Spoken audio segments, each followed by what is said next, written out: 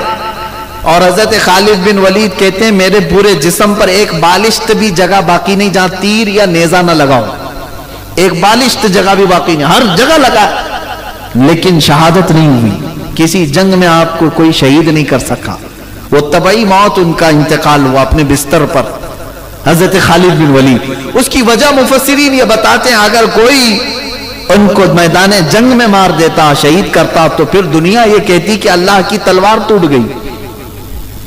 سیف اللہ ہے نا اللہ کی تلوار، ان کے بارے میں بات کر رہا ہوں جس نے 125 جنگیں لڑی، وہ کیسا بطل جلیل اور بہادر عظیم، اور دشمنوں کے ناکوں تلے چنے چبوا دے، بہت مشہور جرنیل۔ ایک جنگ میں حالت ایسی آ گئی کہ کفار سر پہ سوار تھے، کسی نے تلوار ماری تو آپ کا امامہ کھل کر نیچے گر گیا، امامہ گر گیا، اور ادھر خالد بن ولید کے سر پر ایک کافر کھڑا ہے تلوار لے کر، اور جنگ کے جوہر جاننے والا تو مقابلہ کرتا، کپڑے چھوڑ دیتا۔ ارے میاں کبھی ہاتھ کٹ رہا ہے، کبھی جبہ پھٹ رہا ہے، یہ تھوڑی نہ دیکھا جاتا ہے جنگ کے میدان۔ خالد بن ولید نے مشرکین کو اٹھائے ہوئے تلواروں کی طرف نہیں دیکھا، وہ امامہ اٹھانے کے لیے بھاگے، دوڑے اور جا کر کے اٹھایا۔ ارے یہاں اس وقت تک تو گردن پہ تلواریں چل جاتی، ٹکڑے کر دیتے، کئی لوگ سوار تھے سر پر، پھر بھی آپ وہ امامہ اٹھانے کے لیے گئے، اٹھا کر کے لے آئے، اور جس کے ہاتھ میں تلوار تھی وہ رک گیا اور کہا خالد بن ولید ہے تو؟ میں نے تیرے بہادری کے بڑے قصے سنے، لیکن آج ایسا کام تجھ کو کرتے ہوئے دیکھا جو ایک عام سپاہی بھی نہیں کرتا۔ ارے سر سے اگر ٹوپی یا امامہ گرا تو سامنے دشمن بھی تو کھڑا تھا۔ خالد بن ولید نے جواب کیا دیا، اے ظالموں، تمہیں پتہ نہیں یہ عام ٹوپی نہیں ہے، یہ عام امامہ نہیں ہے، اس امامے میں میں نے اپنے رسول پاک کے 3 موئے مبارک رکھے ہیں۔ میرا یقین یہ ہے کہ جس جنگ میں بھی فتح ہوتی ہے وہ خالد بن ولید کی وجہ سے نہیں، رسول اللہ کے موئے مبارک کی وجہ سے۔ اور میں اپنی ساری چیزیں برداشت کر سکتا ہوں، لیکن رسول پاک کا موئے مبارک زمین پہ آئے یہ مجھے گوارا نہیں، میں اٹھانے کے لیے اپنی جان دے سکتا ہوں۔ 3 موئے مبارک اٹھانے کے لیے دشمنوں کے سامنے گردن دینے والا اللہ نے اسی کو سیف اللہ بنایا ہے۔ عزیزان گرامی وقار، حضور پاک صلی اللہ تعالیٰ علیہ وسلم کی کسی بھی چیز کو صحابہ کرام ہلکے میں نہیں لیتے کبھی کسی۔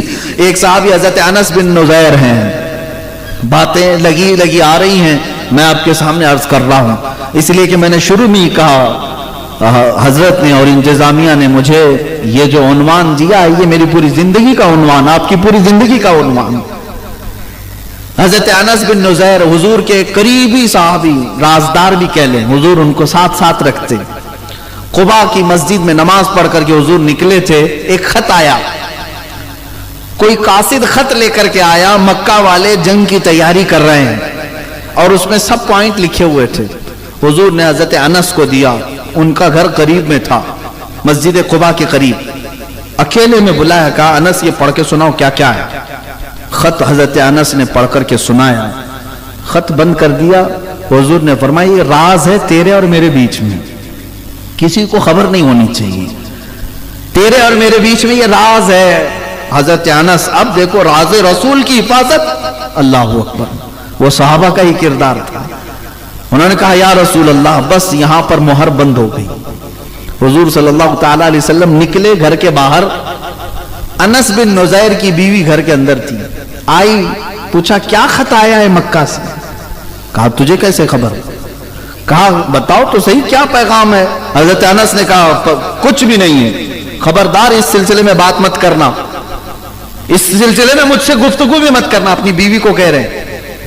بیوی نے کہا انس جو مضمون تم نے رسول اللہ کو سنایا میں نے پورا سن لیا، میں نے پورا سن لیا۔ حضرت انس اب اتنے جلال میں آئے کہ سیدھے اپنی بیوی کی گردن پکڑ لی، گردن پکڑ لی، کہا اب تیرا فیصلہ میں رسول پاک کے پاس کروں گا، کیونکہ میں یہ نہیں چاہتا کہ میں رسول اللہ کے راز کی افشا کرنے والے یا حفاظت نہ کرنے والوں میں اٹھایا جاؤں، اس سے پہلے اگر میرے مصطفیٰ نے فرمایا تو تیری گردن دبا دوں گا۔ اپنی بہت چہیتی بیوی، قریبی بیوی تھی،